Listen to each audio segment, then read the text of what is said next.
Hey guys, tonight we're stepping into the bitter wind of a long-forgotten morning where frost clung to door hinges and chimney smoke hung low, unmoving. A narrow dirt road curled toward a village that hardly had a name worth writing, but it was home to 32 families who had made peace with the rhythm of toil.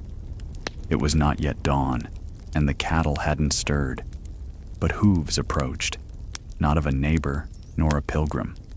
Something heavier.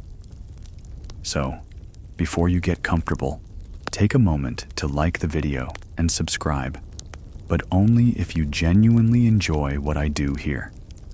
And if you're listening from anywhere cold, let me know your location and the local time. Now dim the lights, maybe turn on a fan for that soft background hum, and let's ease into tonight's journey together. The bailiff's arrival was not met with excitement. His cloak was thick, his horse healthier than most of the children, and his scroll bore the seal of someone far above the trees. He didn't speak at first, just tied his horse at the old millpost, unrolled the parchment with slow, deliberate fingers, and waited for the first stirrings of life to emerge from cottage doors. He was not new.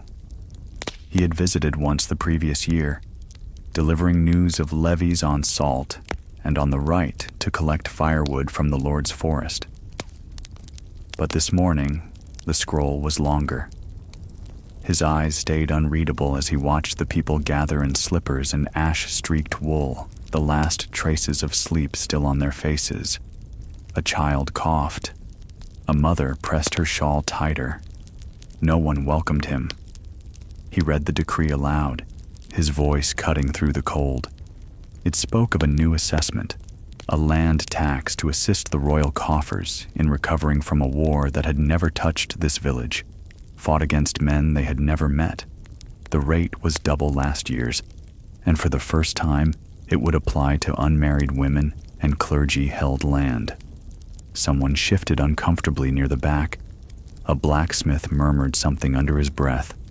The village reeve, a man with stiff knees and thinning hair, stepped forward and tried to smile, but it didn't reach his eyes. He accepted the scroll and nodded, bowing as expected.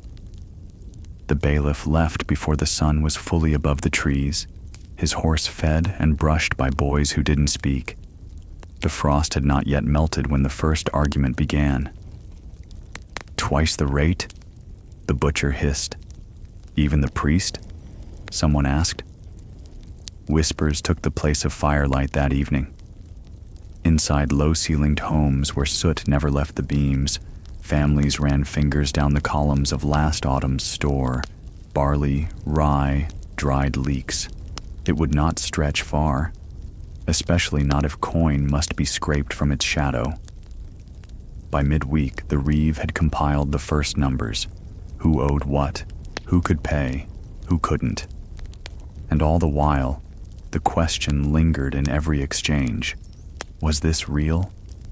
Had the king truly signed it? Or was it the doing of a sheriff grown too bold, too greedy, and too far from royal eyes? Historians still argue whether the document bore an authentic seal. Some believe it was altered by a scribe under duress. Others suggest it was part of a larger pattern, replicated across small hamlets during that decade. Experiments in revenue generation that the crown never officially acknowledged.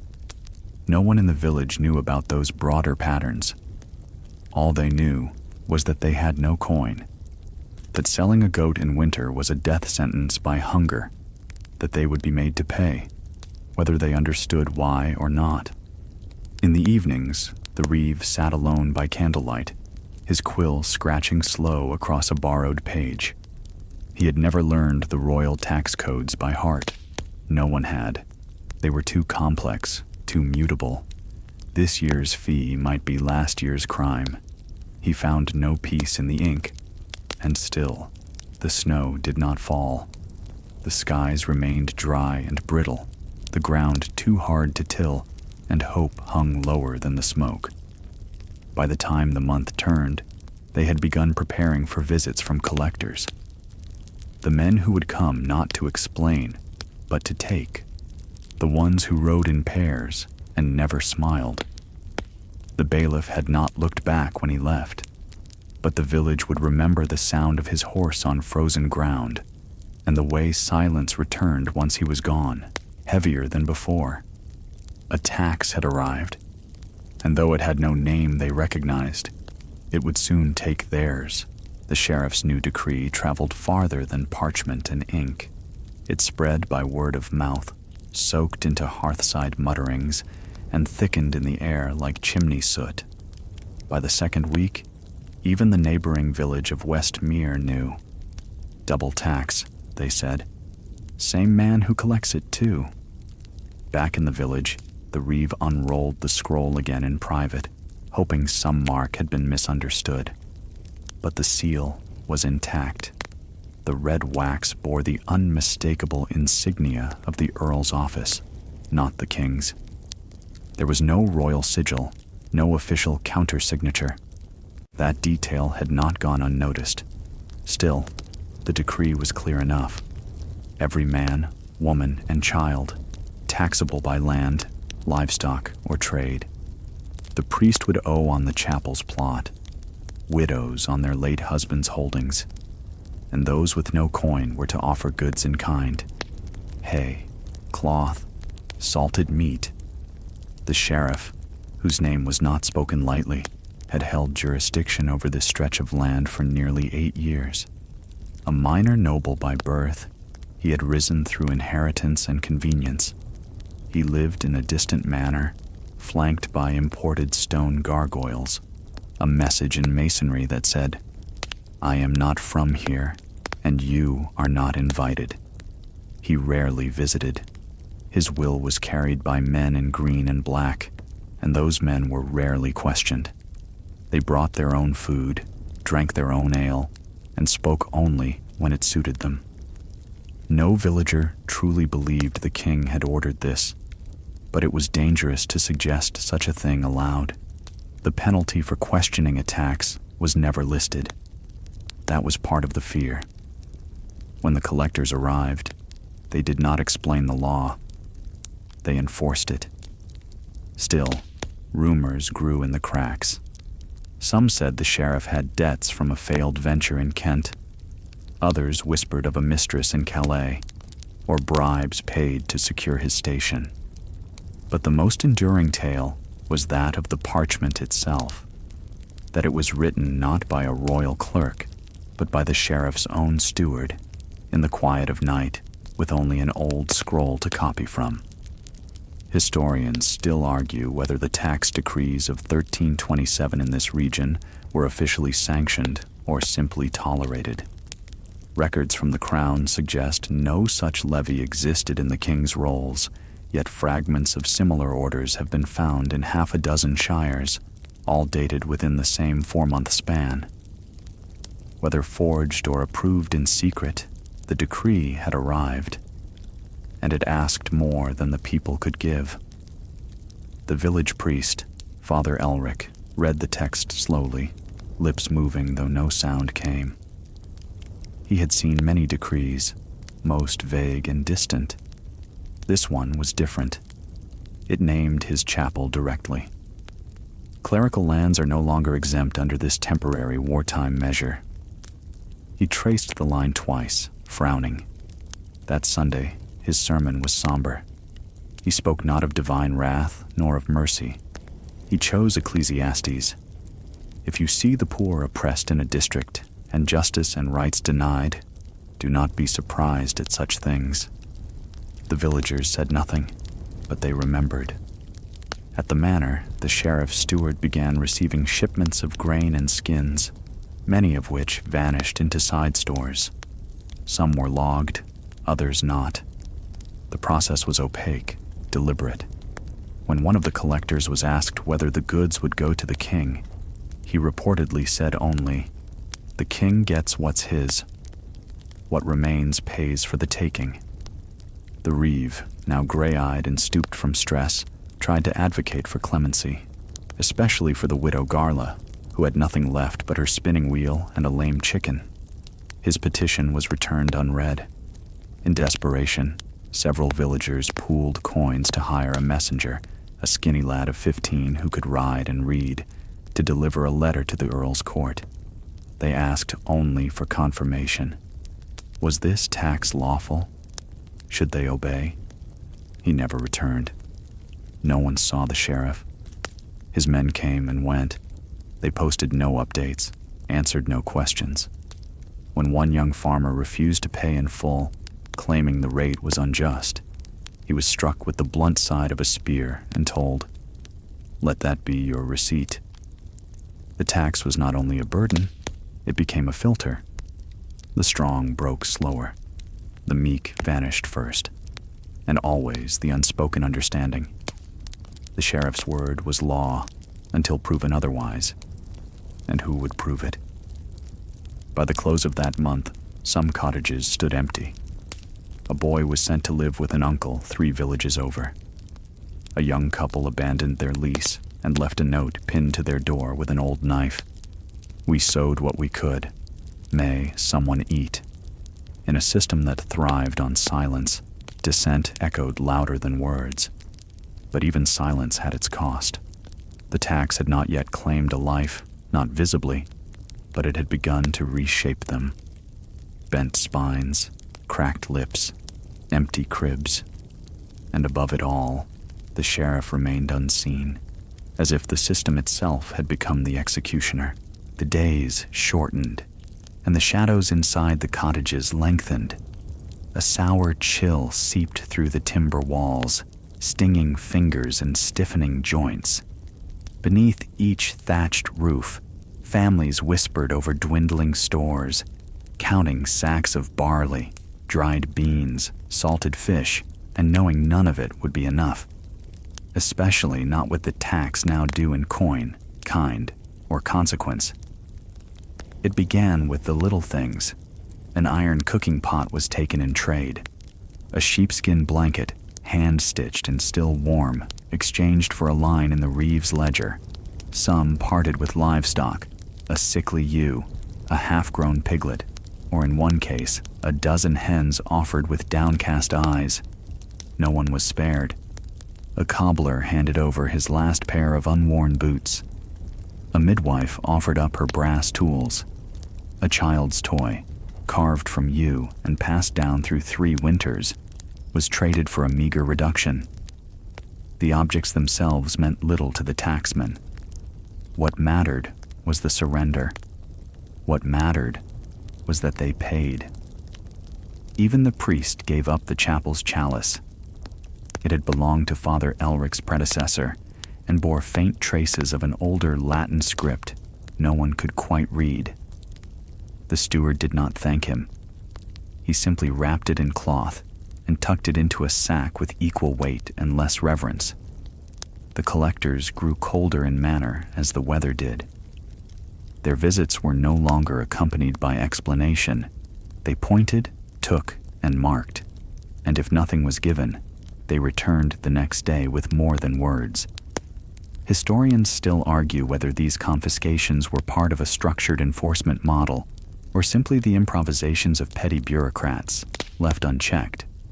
Some accounts suggest quotas were imposed on the collectors themselves, incentivizing seizure and discouraging leniency. Others see in these actions the emergence of a culture of cruelty, one where obedience mattered more than fairness and efficiency masked the rot beneath. In the village, dignity evaporated more quickly than broth. The barter system frayed. What use was bread when tomorrow might demand the oven itself? And yet, hope lingered in odd places. A miller's wife began sewing coin pouches from scraps, hiding them under a loose floorboard with 1 copper at a time. A beekeeper traded honey to a Reeves cousin in exchange for news. How many houses had paid, and how many still resisted? Quiet calculations like these became a form of resistance, though no one called it that aloud. But for most, the losses were visible. Ragged sleeves grew longer, faces thinner, meals smaller. The widow Garla, who had already given everything she could name, lived on the charity of neighbors. They left bits of bread at her doorstep, a cracked egg once, even a blanket once used by the blacksmith's dog. She said little. Her eyes had grown dull since her roof collapsed. She no longer came to Mass. One night, the bailiff returned, this time accompanied by a pair of younger men who smelled of wax and parchment. They asked to see the Reeves ledger. It was growing thick. The entries were neatly penned, the ink thinning near the bottom of the page where the quill had begun to falter. The steward flipped through it, nodding occasionally, frowning more often. "What of these?" he asked, pointing at a handful of names. They belonged to the poorest, those who had nothing left to give, and no one to give on their behalf. "They've nothing more," the Reeve said tiredly, "and no strength to find what isn't there." The bailiff said nothing.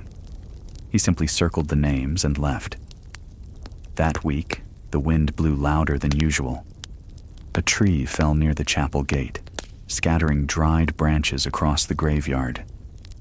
No one moved to clear it. Inside the cottages, hands worked silently, repairing tools, spinning thread, stirring pots. But none of these gestures carried the optimism they once had. They were no longer acts of preparation. They were survival, short, mechanical, joyless. Then came the fire sale. In a single morning, 4 families laid out their belongings in front of their homes. Copper pans, wooden stools, sheared fleece, painted icons, spoons, and bundles of dried herbs tied with ribbon.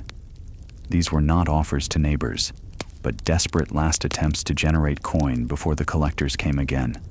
Some items sold, others did not. The ribbon from the herb bundles blew away. In years past, these same villagers might have gathered to help each other rebuild a roof, share a pot of stew, tend to a sick child. But the tax had made them cautious. Generosity could now be misread as wealth, and wealth invited attention. By the month's end, even the air had changed. A stillness settled in, thick and unnatural, as if the village had gone breathless.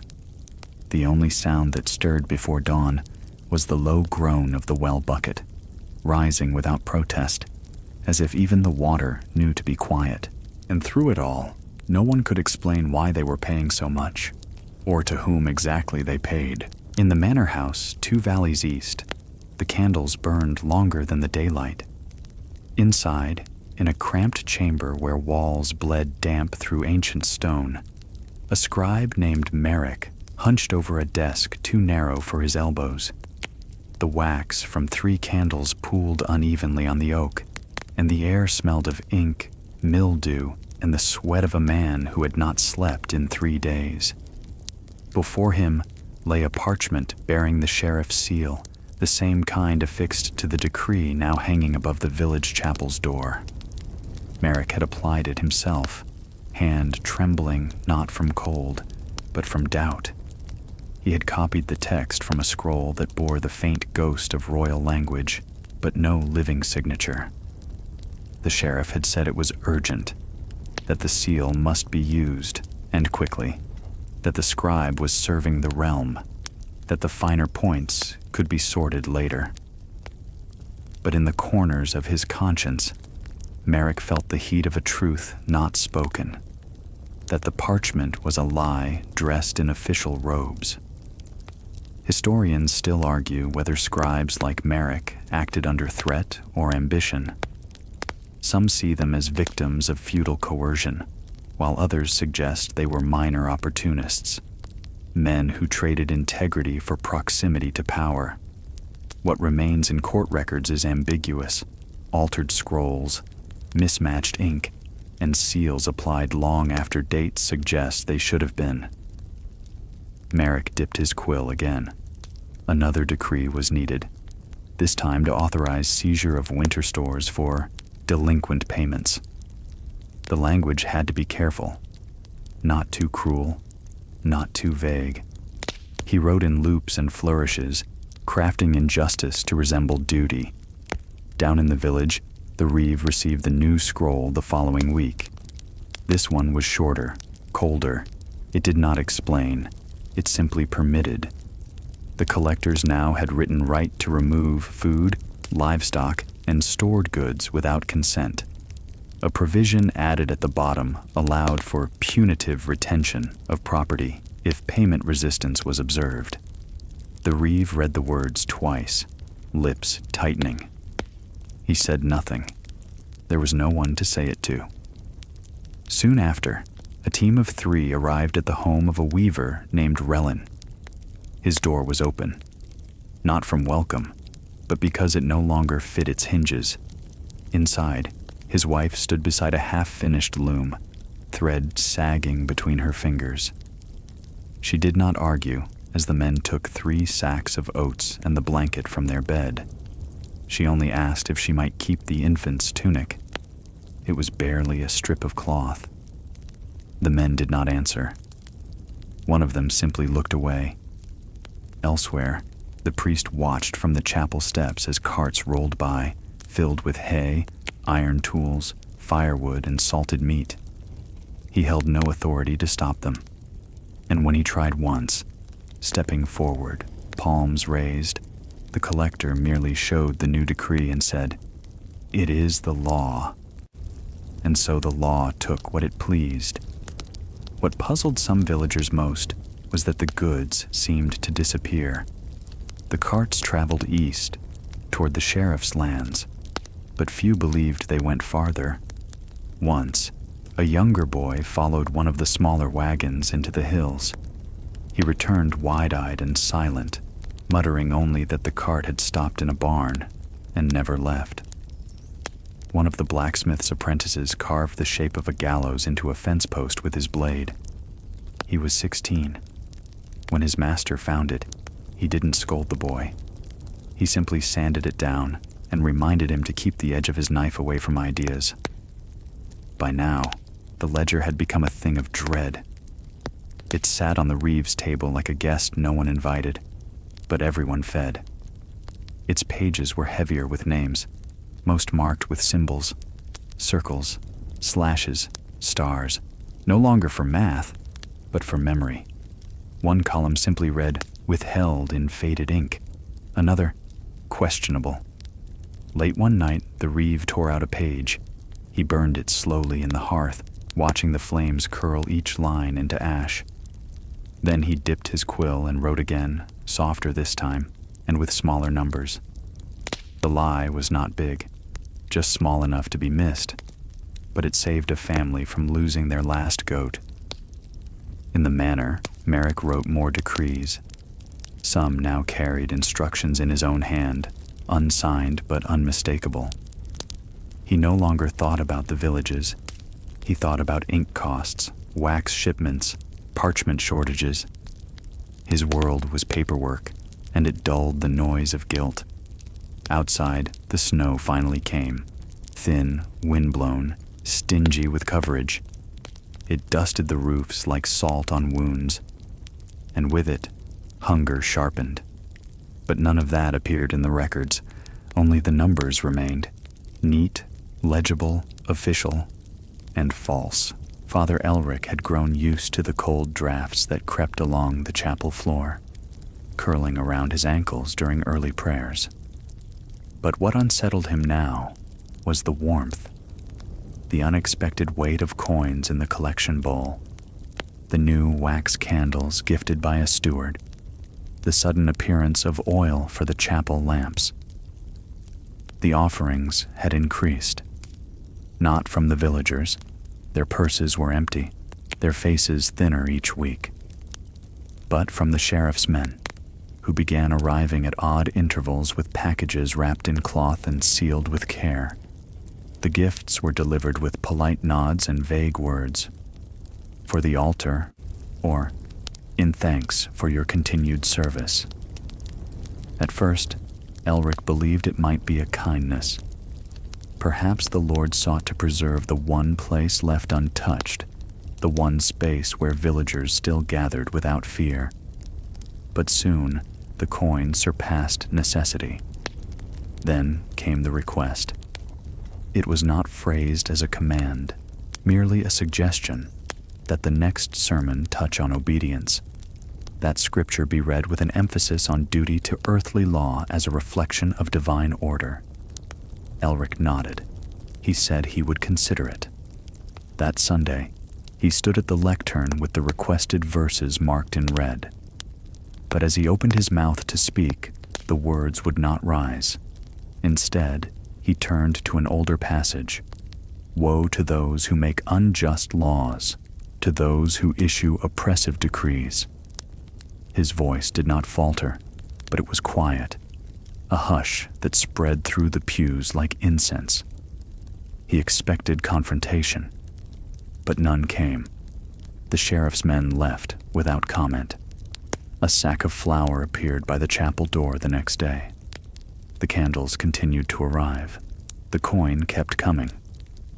Historians still argue whether rural clergy were coerced collaborators or unwilling instruments in feudal tax schemes. In some regions, church accounts suggest quiet complicity, land transfers, backroom endorsements, the redirection of tithes. Elsewhere, records vanish entirely, as if erasure itself had become holy. Elric, for his part, grew quieter with each sermon. He trimmed his homilies to parables. He avoided direct interpretation. When the villagers came for guidance, he offered only blessings, not advice. But they noticed. The widow Garla no longer sat near the altar. The miller's son, once a regular choir boy, began skipping mass. And the collection bowl, once a symbol of shared struggle, grew heavier with each passing week, but not from them. In the stillness of the chapel, Elric knelt beside the altar and prayed not for peace, but for clarity.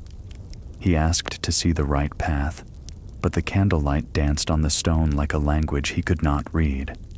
One evening, he found a letter slipped beneath the chapel door. It was unsigned, scrawled in charcoal on rough parchment. It read only, "Do not speak for them. Speak for us." He burned it before dawn. Meanwhile, the sheriff's steward, a lean man with a limp and a fondness for cold wine, began attending services. He sat near the back, rarely kneeling, never singing. He watched. When Elric preached shorter sermons, the steward smiled faintly. When the priest lingered too long on suffering or justice, his expression hardened, though he never spoke. After one particularly spare service, Elric found a loaf of bread on his doorstep. It was braided, still warm, and wrapped in silk. He left it for the birds. The villagers said little, but suspicion grew. They began to wonder if the priest had been bought, not with coin, but with quiet. His robes had grown newer. His cellar now had wine. When a young girl was caught stealing apples from the churchyard tree, she was sent away without punishment. But the apples were gathered later and left at the manor's gate. One morning, Elric found a purse of silver hanging from the chapel bell rope. He removed it in silence and gave it to the reeve, who accepted it without a word. In the public eye, the priest remained unchanged, soft-spoken, stooped, his prayers sincere. But something had shifted. He no longer visited the sick. He no longer blessed the granaries. And when asked if the tax was righteous, he would only answer, "Render unto Caesar what is Caesar's." But no one knew who Caesar was anymore. That winter, the chapel stayed warm. The fires never faltered. The candles never dimmed. Outside, the village grew darker. Garla had not always been a widow. Once, she was the potter's wife, the one whose laugh was louder than the market bells. She had hands browned by clay and a voice that could still a room without raising. Her husband died 2 winters ago, crushed beneath a kiln roof that had sagged from too much wet ash and too little maintenance. No one blamed the storm. They blamed the silence of disrepair. She had no children, no brothers, just a thatched cottage with smoke-dark beams, a cold hearth, and a single stool her husband had carved with initials that no longer held meaning. When the tax decree arrived, Garla offered what she could: a chipped bowl, a sack of split peas, the iron hook above her hearth. The collectors said it wasn't enough. She nodded. Her voice was calm. She asked for time. Time, it turned out, was worth less than grain. 3 days later, they returned and took the bench from her porch, the blanket from her bed, and the bucket she used to draw water. That night, it rained. The wind pushed through the cracks in her roof and found no resistance. By morning, the beams had collapsed over the hearth, and the entire front wall sagged inward like a tired breath. When neighbors came to help, Garla was already sitting on the dirt outside, shoulders dry despite the rain. She accepted the broom they offered. She did not ask for the bench. She began sweeping as though the mess belonged to someone else. Historians still argue whether women like Garla were targeted more severely during regional tax campaigns. Some documents show disproportionate levies on widows and spinsters, often justified through vague clauses about unattached land. Others believe they were simply more visible, easier to strip of things, because no one feared the blowback. Garla became a quiet center of the village's grief. Children brought her crusts of bread. A mason patched her roof without payment. The reeve stopped recording her name in the ledger, though he never said why. But when the collectors came again, they demanded 2 hens she no longer owned. She pointed to the coop, empty and dark. One of the men, younger than most, with an uneven beard and cracked boots, stared at her for a long time before walking away. The other one remained. He looked around the half-standing cottage, stepped across the doorway, and reached for the pewter bowl on her shelf, the last one. She didn't stop him, but she followed him to the door. "Next time," she said quietly, "take the shelf as well." That evening, the shelf was found on the chapel steps, broken in 2. Word of Garla's defiance traveled quickly, not shouted, but shared in breadlines and whispered between passing carts. She became a symbol, though not of rebellion, of measure, of how far things could go before something snapped. The following week, when the collectors came to the blacksmith's house, his wife met them at the door with a boiled onion and a blunt spoon. "Take it," she said. "Take it, and make your notes." The spoon was left behind. That winter, Garla's roof held. The mason had worked carefully, using salvaged beams from a collapsed stable. When snow came, it lay lightly on the thatch, as if the weight of grief had made space for it. But Garla changed. She no longer joined the others for mass. She lit no candles. She spoke only when necessary.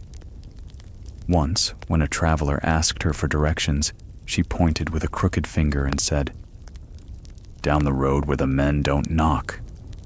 Still, she endured. The sheriff's men stopped visiting. Perhaps they believed she had nothing left. Perhaps they didn't want to look her in the eyes again.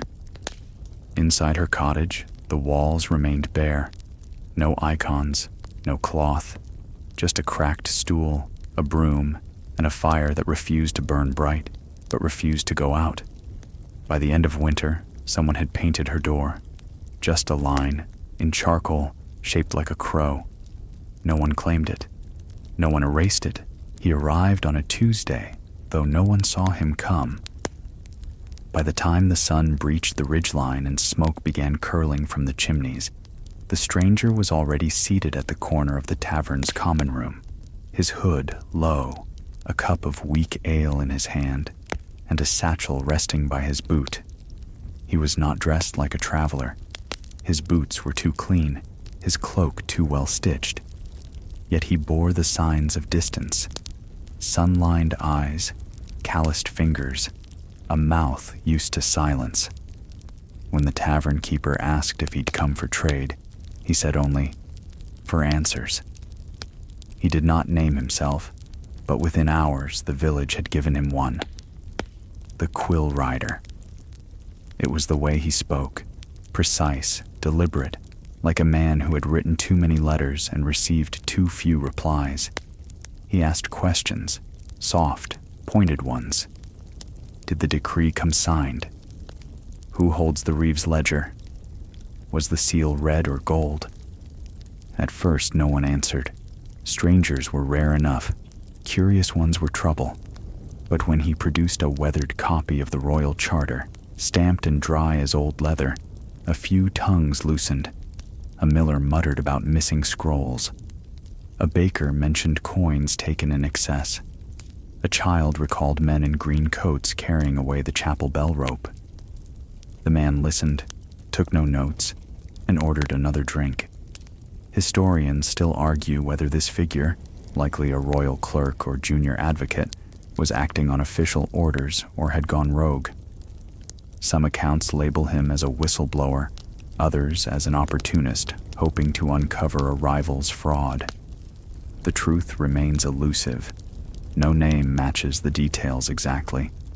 Only the stories persist, of a man who arrived uninvited and left unrest in his wake. He remained for 2 days, speaking to anyone who would answer and observing those who wouldn't. He lingered at the chapel, knelt once without crossing himself, and left a sprig of rosemary on the altar. He visited the reeve, who refused him entry, but later admitted to the priest that the man knew too much for someone with no jurisdiction. The stranger's questions grew bolder on the second evening. He asked how many had died since the tax began, whether anyone had fled, whether any scrolls had vanished.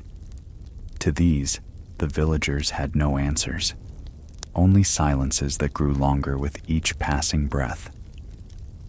That night, someone left the Reeves ledger unattended by the well.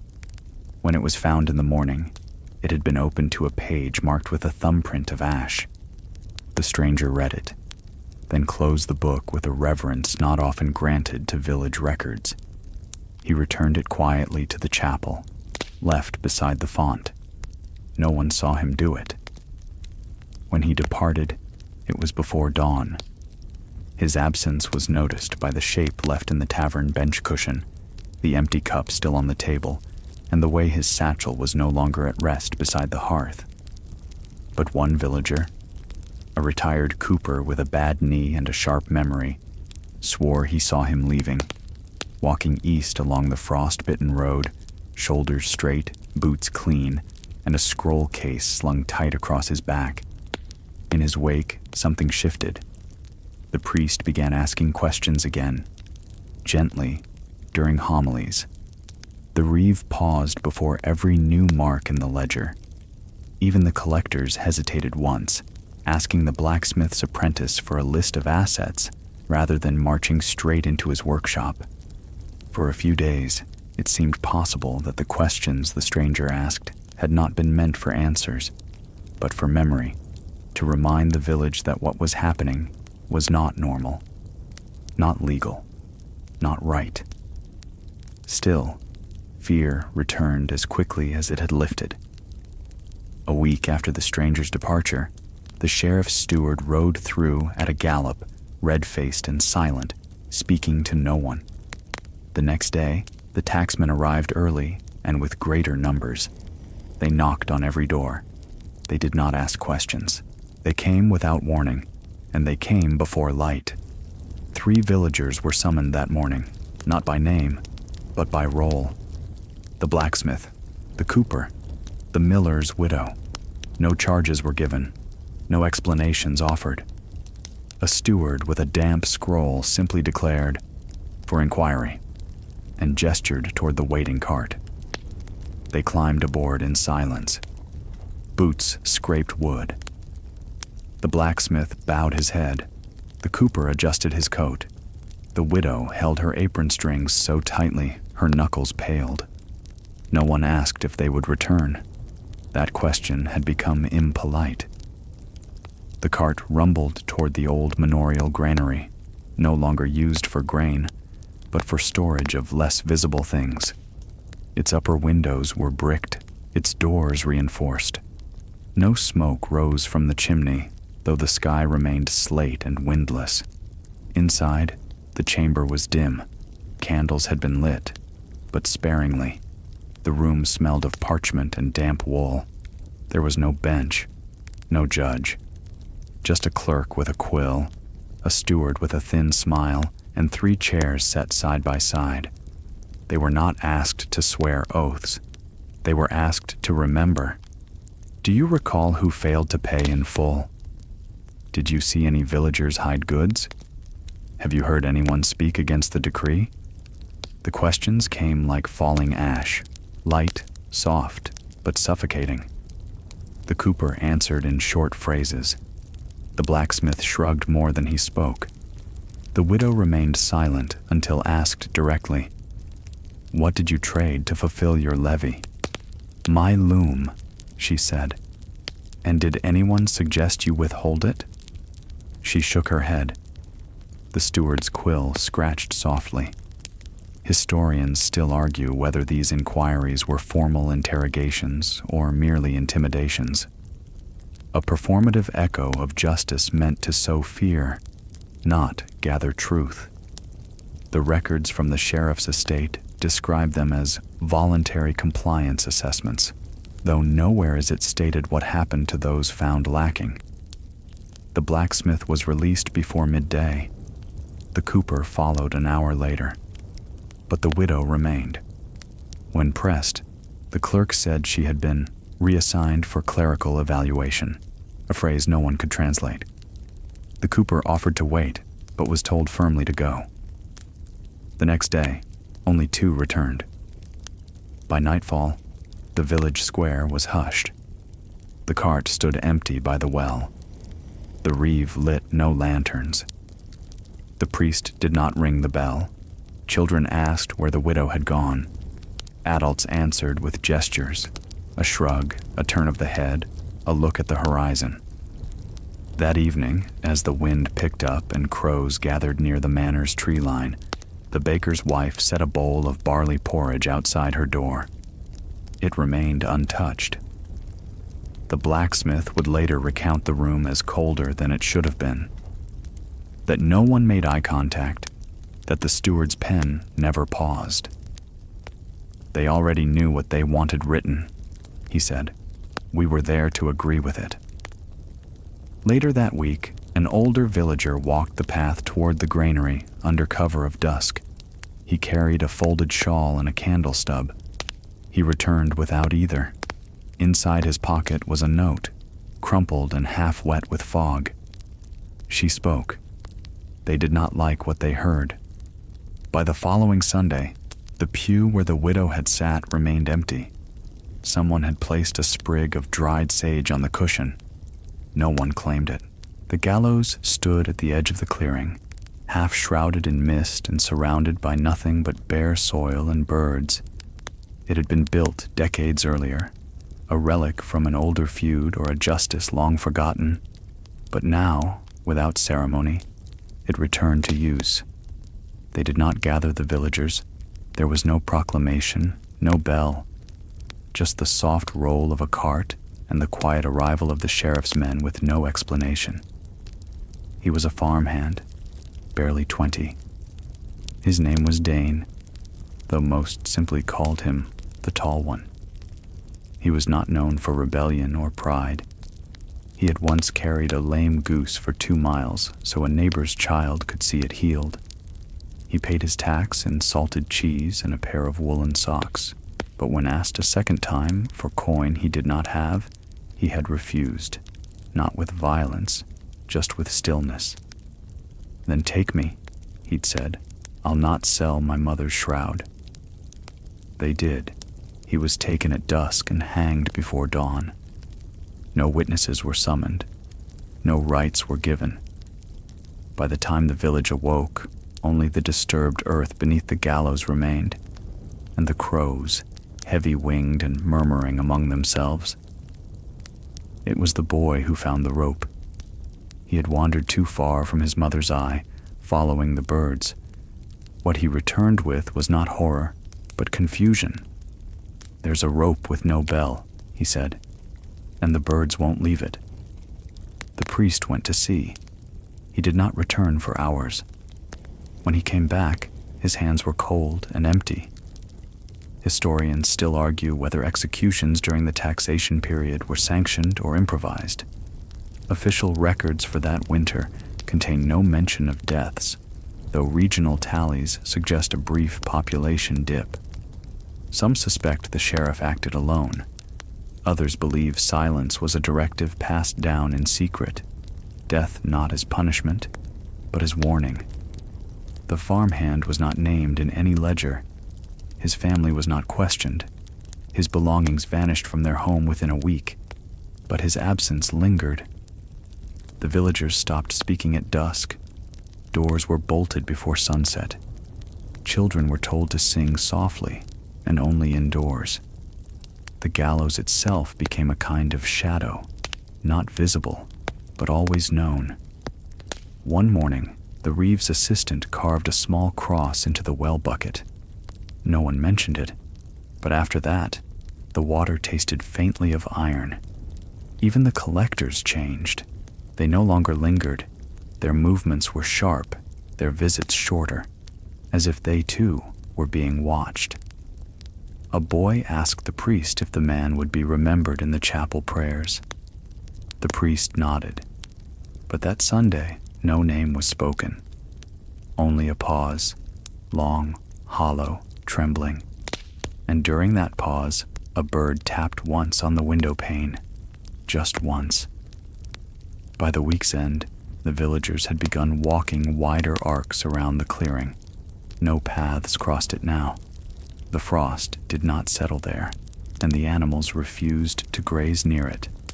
But the crows stayed. They always stayed. The ledger had gone missing. No one said it aloud at first. The Reeve searched his cottage twice, once with method, once with panic. He overturned the bread bin, unwrapped his wife's linen, even pulled up a floor plank where he once hid coin from a tax he hadn't meant to pay. But it was gone. The ledger, the book that held every mark, every name, every debt and claim, vanished. He said nothing the first day, but word slipped anyway. The priest noticed the Reeve lingered after prayers. A child noticed his hands shook while drawing water. By dusk, a rumor had bloomed into a quiet bloom of hope. Could it be? Could the ledger's disappearance mean the tax itself would collapse? No one dared ask, but they watched him more closely. On the second day, the steward arrived. Not the sheriff, nor the collectors, just the steward. He came alone, his horse flecked with dried mud, his cloak too thin for the wind. He dismounted, walked to the chapel, and waited without knocking. The Reeve met him there. They stood in the doorway, just out of the rain. "It's missing," the Reeve said, before the steward could speak. "Destroyed?" "I don't know." The steward nodded once. His eyes narrowed, but his tone stayed light. "It's not the only copy." Historians still argue whether secondary records existed in rural tax systems. Some lords kept duplicates, but most relied on the fear of the primary document's existence to enforce obedience. No confirmed duplicate of this particular village's ledger has ever been recovered. The steward left without raising his voice.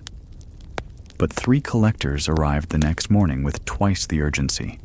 They questioned every household, asked for proof of payment, asked for memory.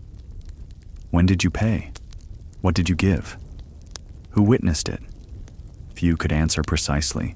A sheep given here, a comb there. But dates? Names? It was hard to remember now. The tax had not come like harvest or mass. It had come like fog, slow, thick, uncounted. That night, a woman named Orla found a scroll in her grain bin. It wasn't the ledger. It was a page, torn and crumpled, bearing 7 names, all marked with stars, her own among them. She burned it in her stove. Elsewhere, the priest opened his cellar to find an old box of offerings disturbed. Someone had searched there. The candle wax was cracked, the coins were moved. The reeve, too, received visitors, not official. Quiet ones, neighbors, men with tired eyes and hushed voices. If you find it, they said, burn it. Others said, hide it again. Some asked, did you ever have it? By week's end, the ledger's absence had taken on a shape of its own. It had become more than a book. It was a ghost, haunting memory and rumor. Some believed the reeve had destroyed it. Others believed the steward had stolen it to rewrite the records in silence. And one child, the miller's youngest, claimed she saw a man in the woods burying something. She drew a map with stones and twigs. It led to nothing. But still, 2 families dug under the old yew tree, just in case. The priest called it a test. The blacksmith called it a blessing. The widow Garla said nothing, but for the first time in weeks, she left a flower on her sill. But the collectors returned again, this time not to question, but to seize. If there is no record, one said, then everything is owed. The wind that night howled louder than the dogs, and in the manor house the steward penned a new ledger, not with records, with guesses, a list of names, debts, weights, and worth, all from memory, all from power. The original book was never found, but its shadow remained, carved into doors, stamped into dreams, and floating, perhaps, somewhere in the damp earth beneath the trees. The snow came early that year, and it came without grace. Not the soft flaked kind that settles gently on rooftops and quiets the land. This was wet, brutal, and fast, turning roads into rivers of ice and collapsing the thinner barns under its weight. The village huddled inwards, drawn tighter by cold and fear. And from that hush, something hardened. It began with 2 men, brothers, once woodsmen, now near-starved and ash-cheeked, who stopped the steward's cart on a narrow path by the west trail. No weapons were drawn, no threats made.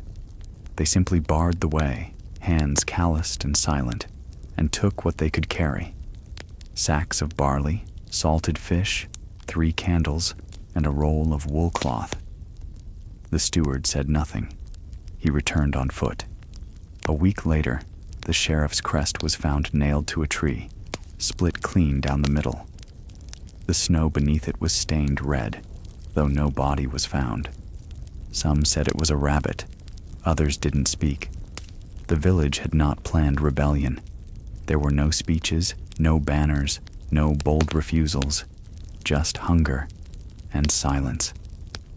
A few men began meeting in the woods. Not many, never more than 4 at a time. They said little. They brought flint, rags, meat, and rope. They returned at dusk with news, not plans. Another cart's coming. There's a guard missing. Something's shifting in the manor.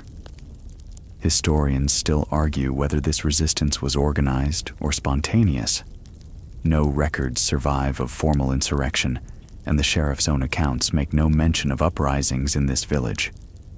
But oral traditions passed through generations speak of the men under the yews, of the whisper fire, and of coin returned not to the purse, but to the earth.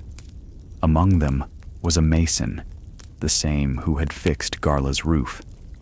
He brought a spade, not a blade. Another was a tanner's boy, barely older than 16, who had once stitched gloves for the steward. The rest had no titles, just hands shaped by labor, backs bent from work. They did not call it justice.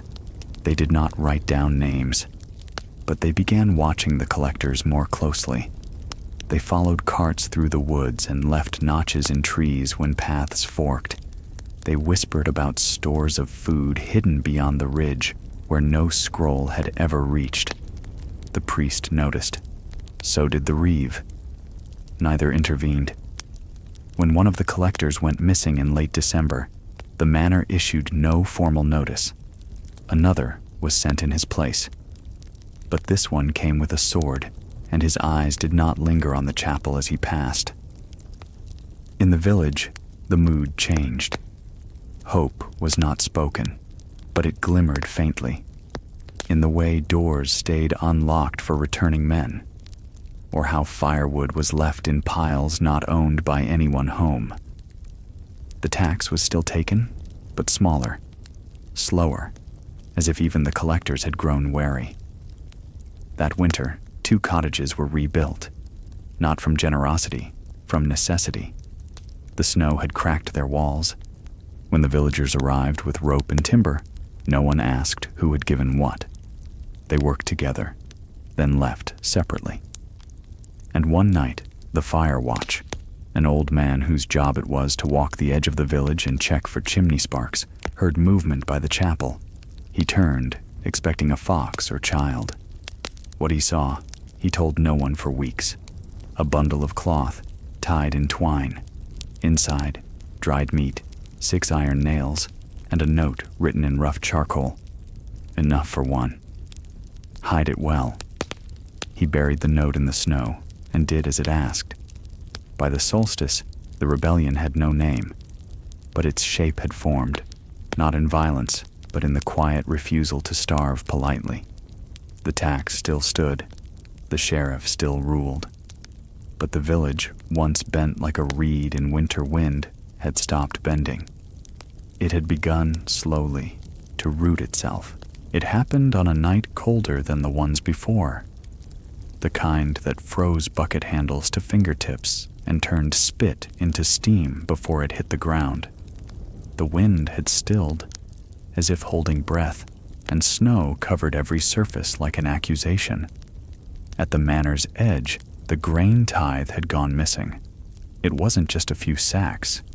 It was the bulk of the collection. Barley, rye, oats, enough to supply the sheriff's household through spring. The barn stood open, its latch snapped. The wheelbarrow was gone, and so were the tracks, wiped clean by the snowfall. By morning, the sheriff's steward was pacing through the courtyard with teeth clenched so tightly he barely spoke. The reeve was summoned, though he hadn't seen the steward in nearly a month. The priest was questioned.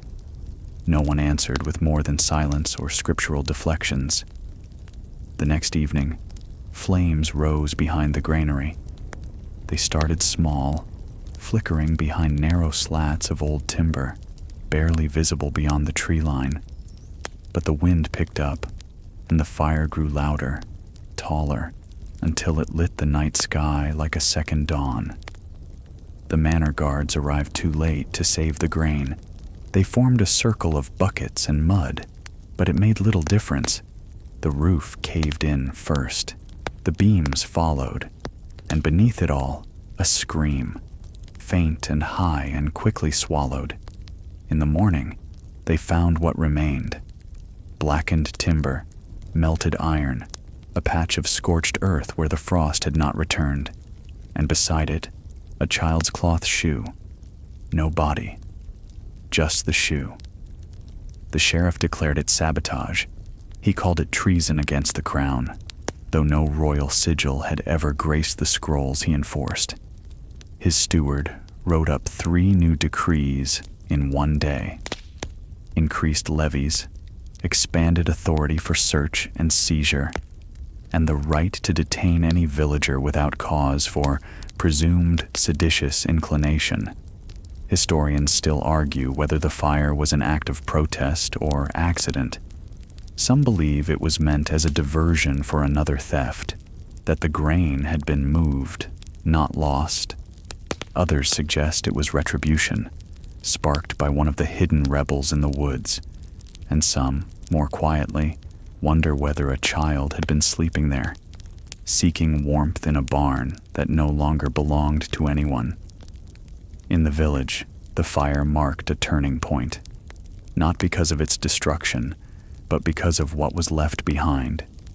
Someone had etched a mark into one of the stones near the ruin, a circle, split by a single vertical line. It was not a known sigil, not a family crest, just a shape.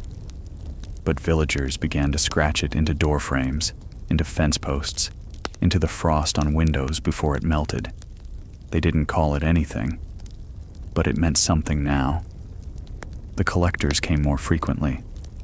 They no longer knocked. They opened doors and searched chests. They questioned children. One boy, asked where his father had hidden a bag of barley, simply said, "The crows took it." By now, many doors were reinforced. The tavern kept its shutters closed even by day. At Mass, few bowed their heads anymore. They watched, and they listened. The priest's sermons grew softer, more like stories than instruction. He spoke of wheat fields in better years, of fish multiplying beside lakes, of kings who forgot their people and remembered too late. He never spoke of fire, but his chapel smelled faintly of smoke for days afterward. Garla left a candle at the edge of the granary ruin, planted into the snow with a twist of waxed twine. It burned for 3 hours before the wind took it. The blacksmith repaired the chapel gate for free. A shepherd who had once offered nothing now delivered a satchel of beans to the widow across the lane. None of this was loud, none of it named. But after the fire, the village moved differently, with purpose, with eyes open, and with the understanding that the law, as written, no longer protected them, but their silence might. Still, the missing shoe haunted some of them, especially the mothers, especially the priest, because in the deepest hours of the next frost, when even the dogs stopped barking and the wind retreated, there were those who said they heard something in the ashes, not crying, breathing. The news did not arrive with trumpets or riders. It came folded inside a letter, written in a hand too elegant to have ever touched frostbitten stone. The bishop's seal was unbroken when it reached the manor, carried by a courier with gloves cleaner than most villagers' bed sheets. The steward opened it slowly, as though even reading it too quickly might risk exposure. The letter spoke of unrest, of reports filtering up from the countryside, quiet mentions of resistance, missing tithe carts, a fire with no proper accounting. It was not accusatory, but cautious. The bishop, far removed in a northern seat of polished floor tiles and warmed ink, had heard something. He was seeking clarity, officially. The steward responded before the candle had burned halfway down. He kept his words tight. The disturbances, he explained, were exaggerated. Minor friction during a harsh season, no permanent damage, no insubordination to report, and no named offenders. The bishop need not involve the crown. But as he wrote, he crossed out 2 lines. One had listed the name of the farmhand, the other, the cooper's son. In their place, he left space. Then he folded the reply and sealed it with fresh wax, bearing the sheriff's crest. Historians still argue whether that letter ever reached the cathedral. The archives of the bishopric for that winter are incomplete, damaged by water and neglect. Only fragments remain. A few faded ledger entries, one noting anomalies in the southern parishes, and another, more cryptic, field abandoned, cause listed as plague, no retinue sent. Back in the village, the effects were invisible at first, but something changed. The sheriff stopped sending men. The collector's visits grew infrequent, their questions less urgent. They seemed less certain now, less willing to press into homes or accuse outright. One even apologized, not in words, but with a glance down and a gentler hand on a door latch. When asked if the taxes were still owed, they replied with shrugs or silence. The priest suspected something had shifted above. Not mercy, but strategy. It was easier to erase dissent than confront it. Easier to let a place vanish in records than admit it ever cried out.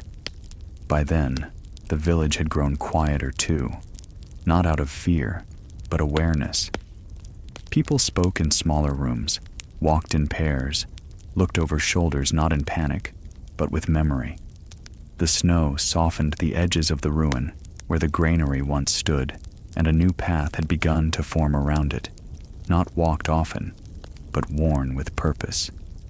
A man from a nearby parish passed through and remarked on the silence. "Feels like a ghost town," he said, but the blacksmith only smiled. "Ghosts make noise," he replied. "We're something else." The reeve had taken to burning his older pages, not out of guilt, but to reduce the evidence of what never should have happened. He saved only the names of the children born that winter. Just the children. The chapel hosted fewer sermons, but longer vigils. Families would sit in quiet, not praying, not singing, just sitting. Sometimes Garla would place a bowl in the aisle, and by evening it would be filled, not with coins, with things that could not be taxed: herbs, cloth scraps, trinkets, bits of bread.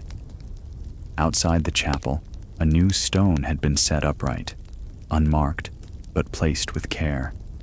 Beneath it, the villagers had buried what remained of the cloth shoe. They did not know the name of the child, or if one had even been there. But they remembered, and that, they decided, was enough. The snow receded slowly, as if reluctant to leave. Patches of earth emerged in uneven shapes, like bruises healing under bandages. The roads, once frozen clean, turned to thick veins of mud, and boots sank deeper than before. Spring had not yet arrived, but the worst of the cold had passed. Yet in the village, warmth brought no joy. It only exposed what had been hidden: broken fences, rotted roofs, doors that no longer fit their frames. Half-built cottages stood like sketches never finished. Some had been abandoned entirely, their hearths cold, their windows stuffed with wool. And the people, those who remained, carried the silence of survivors. They spoke softer now, moved more deliberately. Children played in smaller groups. Laughter still existed, but it was hesitant, waiting for approval from the trees. And no one mentioned the tax aloud, not because it had disappeared, but because it lingered, ghost-like, in every transaction, every bowl of stew shared with a neighbor, every gesture made too cautiously. The collectors came once more before the thaw, just two of them, no cart, no steward. They walked from house to house, said little, took even less. When asked what they were there for, one simply replied, "To observe." They left by dusk and never returned. The villagers began to suspect the tax had ended, not by royal decree, not by revolt, but by rot. It had collapsed under its own weight, choked by silence, shame, and the impossibility of enforcing what no longer held moral shape. Historians still debate whether this cessation was deliberate. Some argue the sheriff received quiet instruction to withdraw, lest his name become tangled in scandal. Others say the famine forecast made further collection impractical, and a few, the quieter scholars, suggest the village had become administratively invisible, deliberately overlooked in future records to erase the embarrassment of failure. Whatever the cause, no more scrolls came, no new seals, no riders with clipped speech, just spring, arriving slow and damp, as it always did. The priest began planting herbs again behind the chapel: thyme, marigold, and bitterleaf. The reeve started keeping records only of births and repairs. When a calf was born with a white stripe down its nose, the village gathered to see. It was the first crowd they'd formed in months, Garla took in a young girl whose mother had never returned from a walk the winter before. The child spoke little, but followed Garla as though she'd always been there. They shared a blanket and a name, Little Wing, after the crows. The fields remained half-tilled. Many had neither the strength nor the tools to work them fully. But the villagers bartered for labor now, not with coin, but with songs, soup, and wool. In time, someone repaired the bridge that had splintered the autumn prior. No one admitted to it. It simply stood, mended. At night, they lit smaller fires, not out of fear, but respect for what had happened, for who was gone, for what should not be spoken while embers were still warm. And above it all, the manor on the hill stayed quiet, its windows unlit, its gate unopened. Some said the steward had left. Others said he remained, scribbling new taxes in empty books for a village that no longer responded. The gallows in the clearing rotted. Moss crept up its beam. One morning, a raven perched on its top and stayed until dusk. No one disturbed it. By now, only the oldest remembered how loud the village used to be. Market days, drumming during festivals, laughter during cider season. These sounds had faded, but in their place, something else had settled. Not joy, not grief. Something like knowing. They had lived through it. Not because they had fought, but because they had remembered how to hold still. Years passed, not swiftly, not softly, but with the slow erosion of names and need. Seasons blurred. Births replaced the dead, but not at the same pace. Paths once worn by carts grew over with weeds. Roofs sagged until no one lived beneath them. The village did not vanish. It simply receded, like the tide. A new bailiff arrived one spring many years later. He was not cruel, just indifferent. Young, clean-shaven, and wrapped in the navy cloak of someone who believed in order but hadn't seen what order could cost. He rode alone, carrying a thin scroll and a packet of ink-stamped instructions. The scroll listed properties due for reevaluation, land to be retitled, settlements to be recounted, names to be confirmed. But when he reached the village, there was little left to record. The homes were fewer. Half the cottages were roofless. Some had no doors.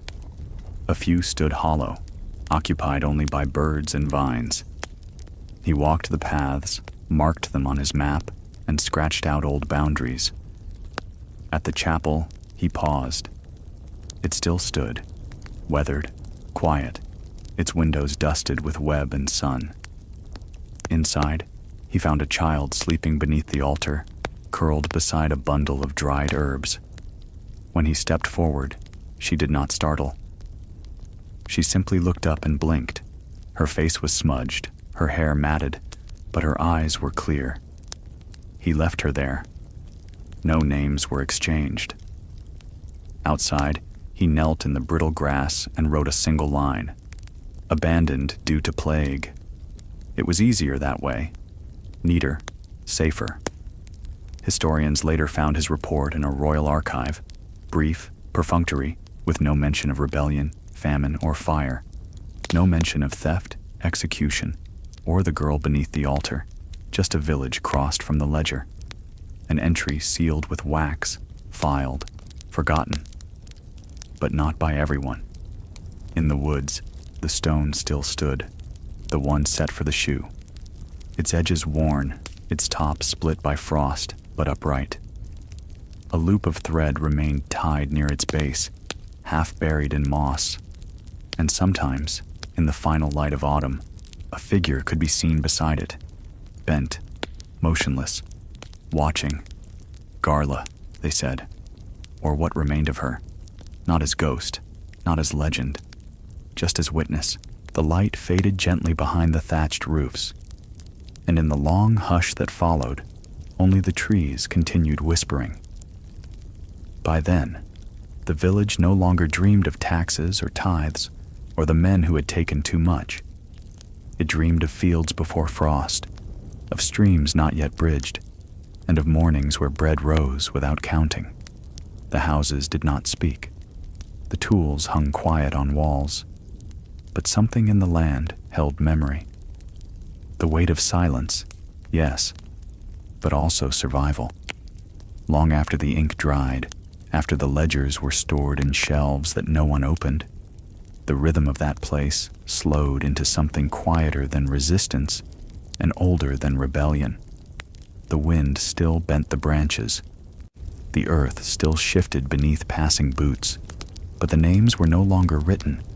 They were remembered, in whispers, in gestures, in the warmth of a shared bowl, or the soft rebuilding of a wall never asked about.